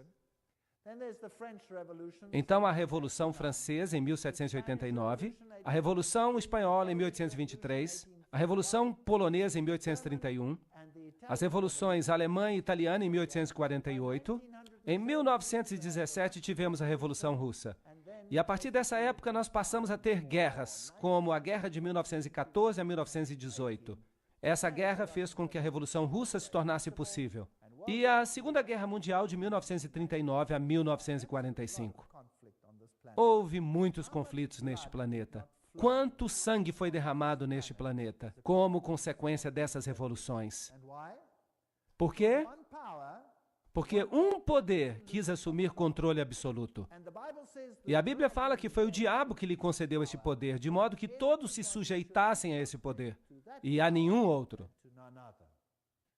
O próprio presidente Abraham Lincoln disse: os protestantes, tanto do norte quanto do sul, certamente se uniriam para exterminar os sacerdotes e os jesuítas. Se eles soubessem que os sacerdotes, as freiras e os monges que diariamente chegam até as nossas praias com o pretexto de pregar a sua religião, nada mais são do que emissários do Papa e de Napoleão III. Ele também era um maçom. E de outros déspotas da Europa, para prejudicar as nossas instituições, alienar o coração do nosso povo, da nossa Constituição, das nossas leis e destruir as nossas escolas e preparar um reino de anarquia. Aqui, da mesma forma como fizeram na Irlanda, no México, na Espanha e onde quer que haja pessoas que queiram ser livres. Essa é uma declaração e tanto. Pacelli visitou os Estados Unidos e conversou com este homem, o presidente F.D. Roosevelt. Notem que esta aqui é a foto de uma loja maçônica que talvez nunca devesse ter sido mostrada ao mundo, e talvez eles estejam zangados porque ela se tornou conhecida. Mas ela mostra Roosevelt em sua roupa maçônica. E aí está ele com o seu capuz na cabeça. Aqui está recebendo um aperto de mão maçônico. Percebem como o aperto de mão maçônico é? E numa próxima palestra eu vou falar sobre o que tudo isso simboliza. Por que eles estão usando esses capuz? E ele nomeia Myron Taylor como emissário especial ao Vaticano. Vamos olhar agora uma lista dos líderes políticos da maçonaria nos Estados Unidos. Eu só vou fazer citação de fontes diferentes, de páginas da internet. Vocês podem verificar isso, só para mostrar quem está no controle atualmente. Nós vamos passar rapidamente por esses nomes, mostrando os graus nos quais se encontram. Bill Clinton, 33º grau. Newt Gingrich, 33º grau. Bob Dole, 33. Jack Kemp, 33. Storm Thurmond, 33. Colin Powell, 33. Jesse Helms, 33. Barry Goldwater, 33. Al Gore, maçom. Talvez grau 33. Aqui está outro James Monroe, Andrew Johnson, James Garfield, McKinley, Roosevelt, é claro, William Taft, Franklin Roosevelt, Harding, Lyndon Johnson, Gerald Ford, Ronald Reagan, George Bush, todos eles, Yitzhak Rabin, Yasser Arafat, Príncipe Philip, Duque de Kent e muitos outros. Aqui está outra fonte. Saddam Hussein, isso é interessante. Vamos ter que falar dele, ele também era grau 33 na maçonaria. Tony Blair, grau 33. Gerhard Schröder, primeiro-ministro da Alemanha, grau 33. Benjamin Netanyahu, grau 33. Yasser Arafat, grau 33. Ronald Reagan, Gorbachev, Helmut Kohl, Shimon Peres. Helmut Kohl também faz parte do Comitê dos 300. François Mitterrand, grau 33. Ele era da Loja Maçônica Grande Oriente. Yitzhak Rabin, Willy Brandt. Todos esses aqui eram maçons. Aqui há mais. Joseph Stalin, ele era um dos Illuminati, que fazia parte da Loja do Grande Oriente. Leon Trotsky, também da Loja do Grande Oriente. Henry Kissinger, membro do Comitê dos 300. J. Edgar Hoover, grau 33. Cecil Rhodes, Aleister Crowley. Walt Disney era um maçom do grau 33. Olaf Palme, Al Gore, Tony Blair. Joseph Mengele, isso é interessante. Ele era o assassino em massa dos nazistas. Ele era um dos Illuminati. Robert McNamara. Estão todos aqui, até Billy Graham. Vamos continuar. John Glenn, Buzz Aldrin. Todo mundo que já fez uma viagem até o espaço precisa ser maçom, dos graus mais elevados. Edgar Mitchell. Vamos continuar. Francis Bacon, Lord David Owen. Todos os grandes negociadores. Richard Holbrooke. Eu só estou passando por alguns. Alan Greenspan, Peter Wallenberg, a Rainha Elizabeth, que é a rainha dos Bilderbergers. O príncipe Felipe, a rainha Beatriz, ela pertence ao Comitê dos 300. O príncipe Bernardo da Holanda, também do Comitê dos 300. E nós podemos continuar lendo. Ted Kennedy, Rockefeller, o barão Guy de Rothschild. Hillary Clinton, que é uma dama da Sexta Ordem, ela é uma maçom muito elevada. Albert Pike, é claro, vocês também conhecem. Bertrand Russell, Otto de Habsburg, todos estes são maçons. Aqui está Edgar Hoover, o presidente Dwight D. Eisenhower. Aqui está ele honrando com uma grande cruz de grau 33, numa cerimônia especial da Casa Branca, e eles não têm vergonha de nada disso. Praticamente todos os presidentes dos Estados Unidos estão na galeria presidencial da loja. Eu mesmo tirei esta foto. Eu entrei na loja maçônica, eu entrei na seção dos presidentes, e eu tirei cada uma dessas fotos. E então saí. Eu não fiz isso. De qualquer forma, eles estão todos ali. São todos maçons. Se você olhar o dólar americano, coisas muito interessantes aconteceram na época de Roosevelt. Há este símbolo no dólar, há aquele outro símbolo no dólar.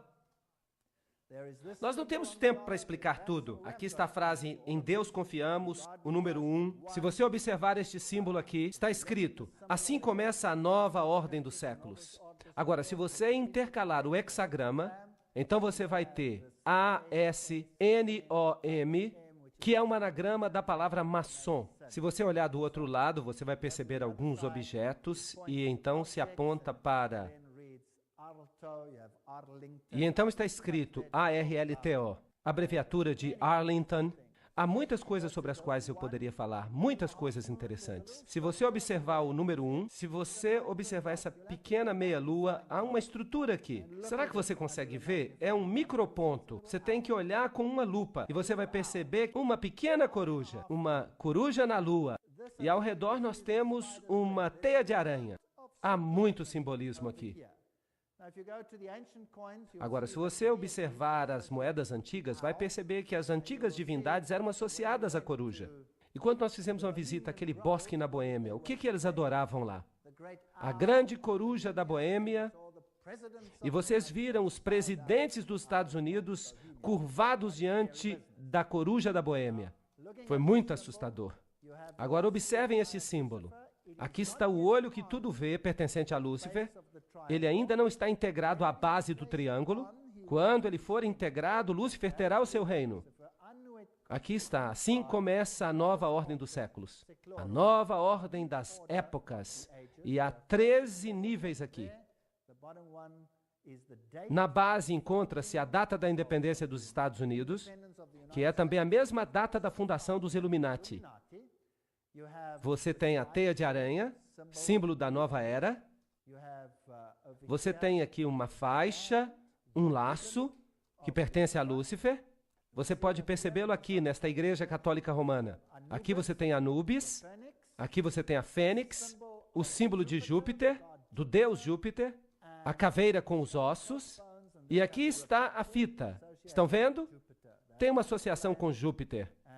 Todos esses símbolos nos dizem uma mesma história interessante. Do outro lado, você tem esse símbolo. Há 9 penas, há 13 flechas, há 13 folhas, há 13 pentagramas. Eles recebem a forma de um hexagrama. Você tem a águia, você tem uma declaração aqui, é pluribus unum, entre muitos um, ou seja, nós vamos unir todos os povos. Este é o simbolismo de uma nova ordem mundial. Está no dólar. O mundo todo será unido sob um governo central. E este governo será submetido ao controle de Lúcifer, não a Jesus Cristo. Agora, Jesus Cristo sabe disso, permite que isso aconteça e Ele está no controle. Ele nos diz de antemão que isso vai acontecer. E então, no final da história, será Jesus que vai governar este planeta. Hitler se reuniu com os líderes da igreja e vejam aqui os cardeais fazendo a saudação a Hitler. Percebam que a igreja se envolveu intimamente com o movimento nazista. Aqui estão vários cardeais saudando a Hitler. O Papa e o Führer. Vejam que até hoje há uma dificuldade muito grande para que o Papa Pio seja canonizado por causa das suas conexões com o movimento nazista. Aqui está o novo bispo do Reich, Ludwig Müller. Ele era protestante, estava saudando a Hitler. Ele está apertando a mão com Hitler. Vejam que o bispo protestante anterior já não mais existia, porque Hitler o havia executado. Então, este aqui era uma marionete. Vejam aqui, católicos e protestantes, um do lado do outro. Tentem entender a guerra. Vamos pensar sobre ela. Quem é o problema em termos da Igreja Católica? Em primeiro lugar, a Igreja Ortodoxa no Oriente havia sido um problema, mas a Primeira Guerra Mundial resolveu isso. O czar tinha sido removido e a Igreja Ortodoxa foi sujeitada, como serão todas as igrejas, para que tudo pareça certo, ao ateísmo comunista. Mas os líderes do comunismo eram todos católicos. De fato, eu já viajei a muitos desses países E os mais velhos me disseram daquelas pessoas, agora nós entendemos. Porque os líderes do regime comunista, porque todos eles frequentavam a Igreja Católica. Se eles eram ateus, por que eles eram católicos tão bons? Esse exército poderoso é então construído, a Alemanha é dividida. O norte da Alemanha, e particularmente o lado oriental da Alemanha, é todo protestante. São luteranos, e todos eles são céticos em relação ao papado. Mas o sul da Alemanha é todo católico. Nos países ortodoxos, como toda a União Soviética, você tem a igreja ortodoxa controlando a mente das pessoas. Agora, desde que o comunismo assumiu, isso foi reduzido, foi sujeitado. A igreja ortodoxa foi sujeitada ao Estado. Aqui está Kennedy, e ele é casado com esta jovem Jacqueline, e eles começaram a dirigir os Estados Unidos em direção a um tremendo conflito. Todos os presidentes têm jogado esse jogo. Eventualmente, esse presidente morre. E este aqui assume. Lyndon Johnson. Querem saber algo interessante? Um presidente tem que fazer um juramento à Bíblia para que ele possa assumir o cargo. Vocês sabiam que Lyndon Johnson se recusou a fazer o juramento pela Bíblia? Lyndon Johnson fez o juramento com a juíza Sarah T. Hughes. Logo após o assassinato, a juíza trouxe uma pequena Bíblia para que fosse feito o juramento. Mas esta foi substituída por um missal romano, um livro de missas, que estava no avião. Então ele se recusa a jurar pela Bíblia, ele jura pelo missal católico. Isso não diz algo, não é interessante? Eu acho isso muito interessante. Então por que esse presidente teve que morrer? Ele era católico, afinal das contas. Será que é possível que nem todo católico seja tão facilmente enganado? Aqui está o desfile das motocicletas passando. Aqui está a senhora Kennedy ajudando os agentes. O agente Clint Hill sobe no carro. Ele sobe na traseira depois do tiro no presidente. Aqui estão as rosas que ela recebeu. Muito interessante. Aqui está Dallas. 22 de novembro de 1963. John Fitzgerald Kennedy, 35º presidente dos Estados Unidos, visitou Dallas. Isso é interessante. Vejam o número 11 ali em cima. Aqui está o edifício. Aqui está o edifício de onde ele saiu. Ele foi aparentemente assassinado daquela janela. É isso que dizem. Aqui está uma visão mais ampla. Aqui está a placa. E eles escreveram ali o que aconteceu. Em 22 de novembro de 1963, esse edifício ficou notoriamente conhecido quando Lee Harvey Oswald, e alguém teve o trabalho de sublinhar isso, supostamente, atirou no presidente John Kennedy e o matou. A maioria das pessoas não crê que Lee Harvey Oswald assassinou o presidente. O carro do presidente veio por esta rua. Esta árvore ainda não existia. E o tiro saiu daquela janela lá em cima.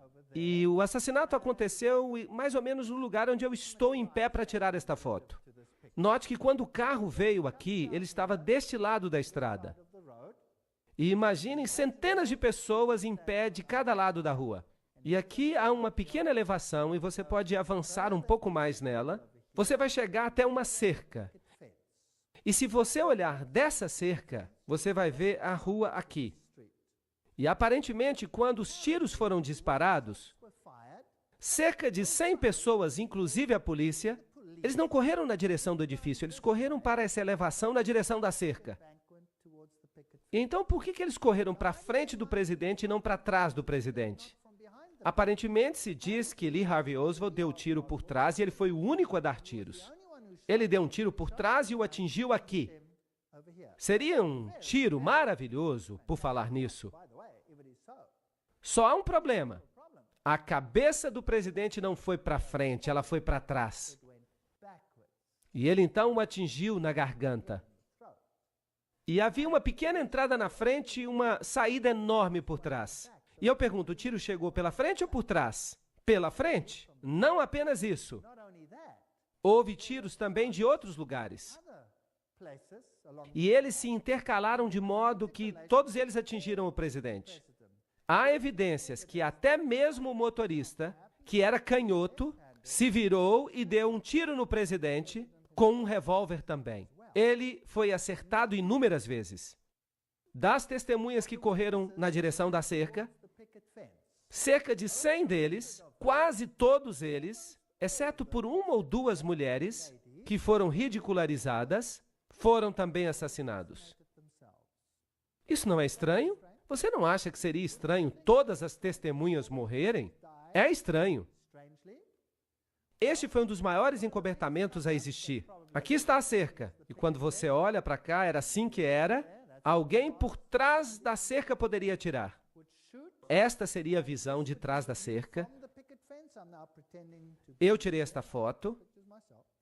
E o carro estaria aqui. E ele teria atingido o presidente desta distância bem curta. E ele teria atingido pela frente.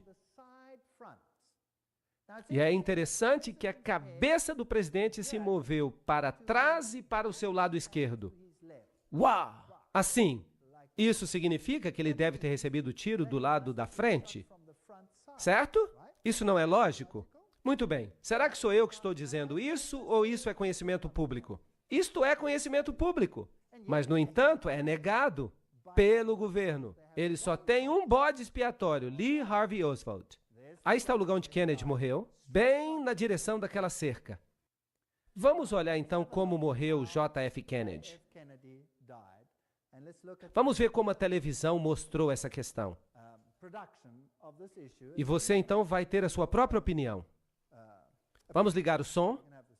Dallas, Texas, 22 de novembro de 1963. Presidente John F. Kennedy assassinado. 37 anos depois, o povo americano ainda não sabe a verdade. Vamos voltar àquele dia de Dallas. O dia foi 22 de novembro, o horário logo antes do almoço. O primeiro disparo foi ouvido quando as motocicletas se aproximavam da praça. Aqui, as motocicletas violaram as regras do próprio serviço secreto. Quando o carro virou, ele diminuiu a velocidade de 60 para 15 km por hora. Foi aí que os disparos foram ouvidos. Por 6 segundos, os ocupantes do carro de Kennedy foram atingidos por balas. Kennedy colocou a mão na garganta. Então sua cabeça explodiu. Por causa da grande força, ela se moveu para trás e para a esquerda. Só aí o carro do presidente acelerou. Lyndon Johnson, o novo presidente, criou uma comissão federal para investigar o caso. A comissão Warren nos deu a versão oficial. Lee Harvey Oswald tinha agido sozinho. Mas se todos os tiros vieram de trás, por que então a cabeça do presidente se moveu para trás? E por que tantas pessoas, inclusive a polícia, não correram em direção ao armazém de livros onde Lee Oswald estava, mas na direção da cerca? Se a comissão de Warren estava certa, por que tantas testemunhas disseram ter visto algo completamente diferente? Do relatório oficial, cerca de 177 pessoas morreram simplesmente porque sabiam demais. No momento em que Kennedy foi morto, criou-se um grande encobertamento. As testemunhas foram ameaçadas e muitas foram mortas. Jean Hill, entrevistada logo após. Um tiro foi ouvido e ele pôs a mão no peito. Então houve um intervalo. E então 3 ou 4 tiros foram ouvidos de novo. Nessa hora, a escolta acelerou. Conosco agora está Jean Hill, que estava mais perto do carro do presidente no momento dos disparos do que qualquer outra pessoa. A senhorita Hill é uma professora primária em Dallas e ela tem vivido sob o medo de morrer nos últimos 29 anos. Eu entendo que 2 homens que se diziam agentes do serviço secreto entrevistaram você logo depois do assassinato. O que eles perguntaram? Eles me perguntaram o que eu tinha visto, eu disse a eles. Eu tinha visto o presidente ser atingido, eu tinha visto o atirador e que eu tinha ouvido de 4 a 6 tiros. Mas eles me disseram que eu não tinha ouvido mais do que 3 tiros. Você foi entrevistada por outros policiais? Sim, eu fui entrevistada por um outro inspetor. Ele tentava o tempo inteiro desacreditar as coisas que eu dizia. Ele me acusava das coisas mais ridículas, de ter um caso fora do casamento, que eu estava buscando publicidade e que eu era uma mentirosa. Nós encontramos os fatos reais e certamente ninguém, nos 25 anos que se passaram, refutou as nossas conclusões básicas. Foi o inspetor que inventou a teoria da assim chamada bala mágica. Ele diz que a mesma bala passou por Kennedy e pelo governador do Texas, John Connally. Mas a bala foi encontrada mais tarde, virtualmente intacta, na maca de hospital de Connally. A verdade, se ela tivesse sido conhecida, se ela tivesse saído, teria revelado que foi uma conspiração. uma conspiração para matar o presidente e ela necessitava de um bode expiatório, alguém que pudesse levar a culpa. Havia coisas demais que nós não deveríamos ter visto, como o teste de parafina dado a Oswald, que provou conclusivamente que Oswald não tinha disparado o rifle naquele dia. Ou a câmera espiã encontrada em posse de Oswald, que lhe havia sido dada pelo governo americano. Ou a carta de Oswald ao nosso senhor Hunt, pedindo a sua próxima missão.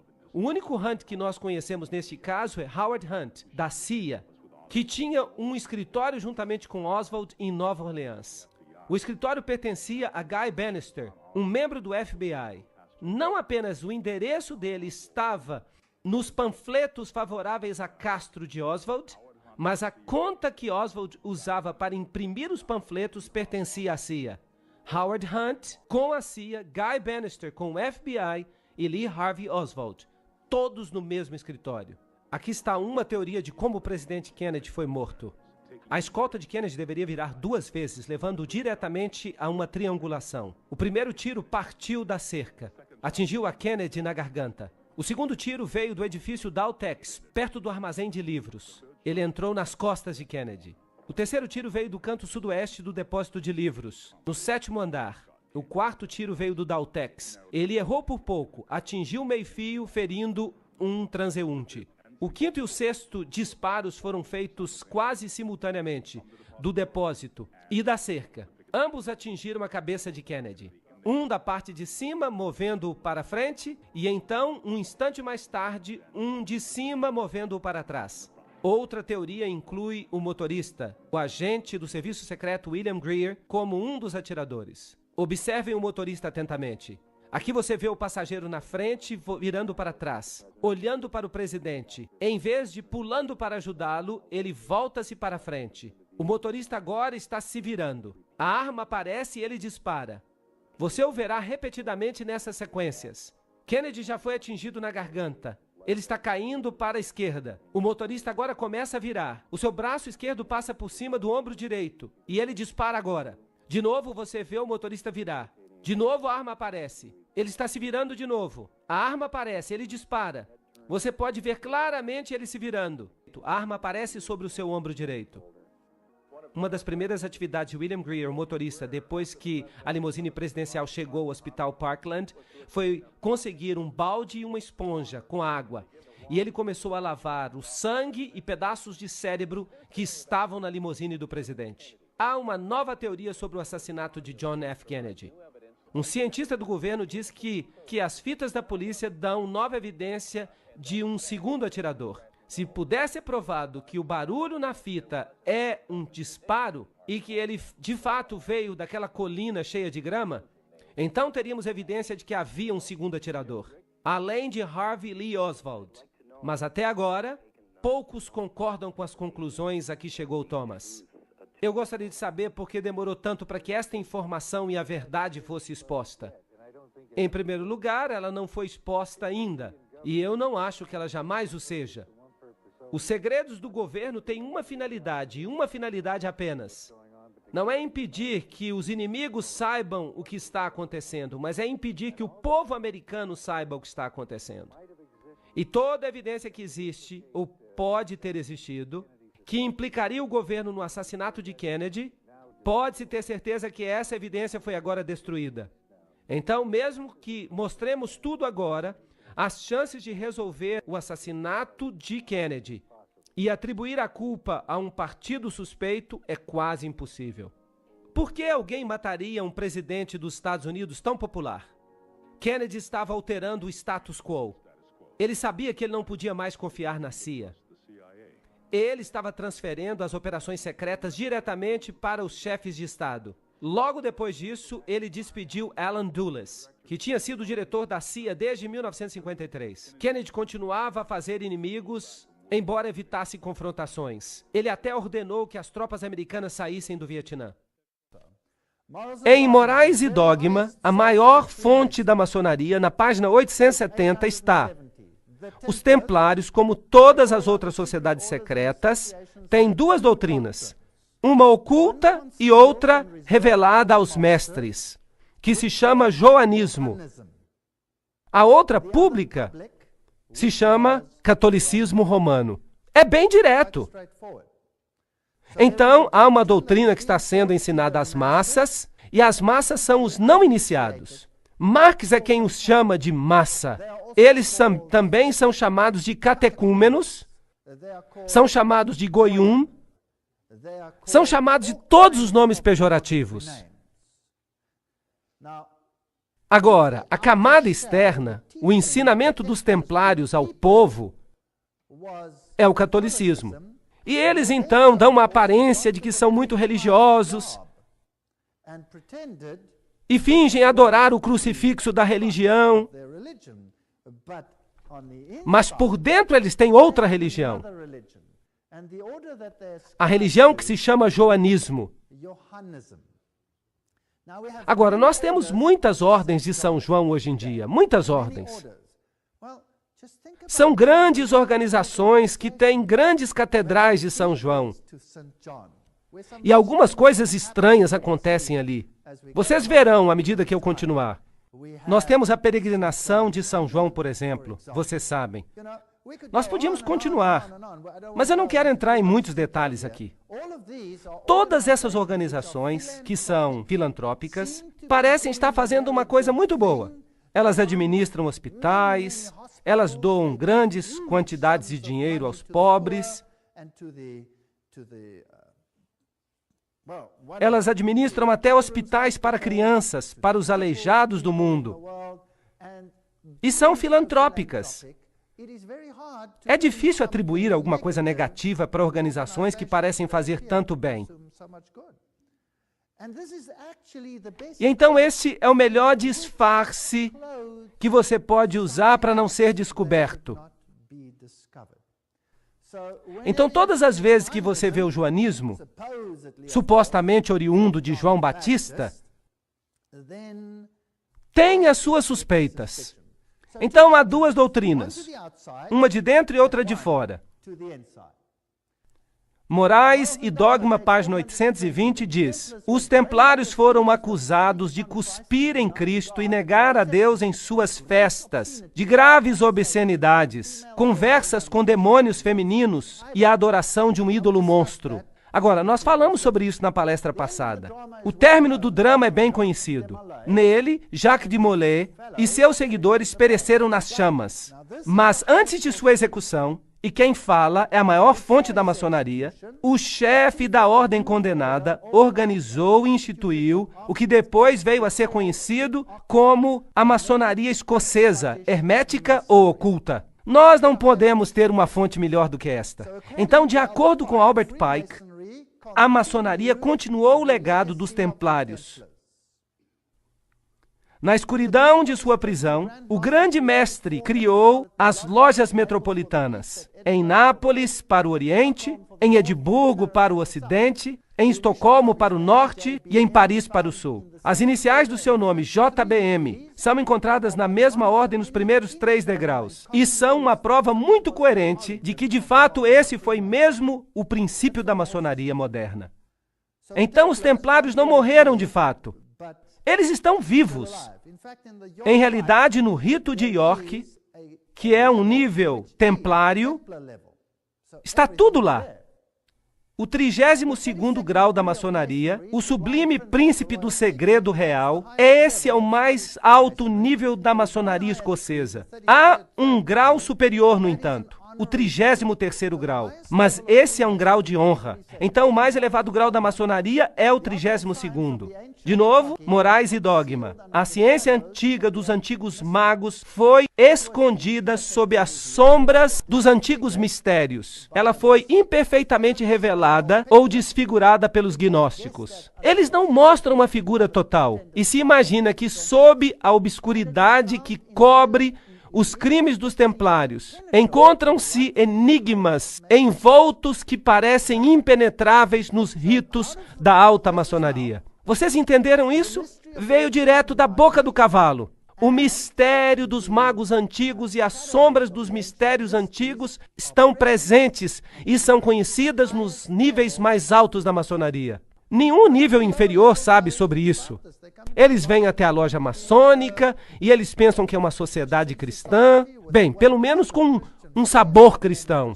Pensam que é uma loja cristã e que são uma irmandade para fazer coisas boas aos outros. De acordo com morais e dogma, a religião e filosofia da maçonaria é rejeitar todas as especulações inúteis do Zen da Vesta, da Cabala, dos gnósticos e das escolas. Então, em outras palavras, a Cabala é a religião da maçonaria. Mas a Cabala é usada de tal forma que as pessoas creiam de que o que eles acreditam é na Bíblia. A maçonaria é uma busca da luz. E essa busca nos leva diretamente, como você percebe, à Cabala.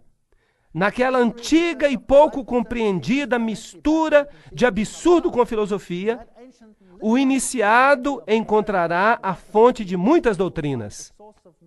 Todas as igrejas verdadeiramente dogmáticas, e isso inclui o budismo, o islamismo, o hinduísmo, todas elas, saíram da Cabala e retornam a ela tudo científico e grandioso nos sonhos religiosos dos Illuminati. Ou seja, os iluminados, os seguidores de Lúcifer. Jacob Boehme, Swedenborg, São Martinho e outros, tudo vem da Cabala, a qual todas as associações maçônicas devem seus segredos e seus símbolos. Bem direto. Não pode haver dúvidas a respeito disso. O verdadeiro maçom não se limita à religião. Ele não pode dizer que ele é cristão, ou muçulmano, ou judeu. Ele percebe pela divina iluminação da loja que, como maçom, sua religião deve ser universal. Cristo, Buda, Maomé, o nome significa pouca coisa, pois ele reconhece somente a luz e não quem carrega a luz. Ele a adora em qualquer templo. Ele se prostra diante de qualquer altar, seja no templo, na mesquita ou na catedral, percebendo que a verdadeira compreensão é aquela que vem da verdade espiritual. Esses são os níveis. Esses são os níveis da maçonaria e você pode preenchê-los. Os níveis de fato variam de acordo com a fonte. Esta aqui é a revelada por Ayn Rand, que era namorada de Philip Rothschild. Ela cometeu suicídio.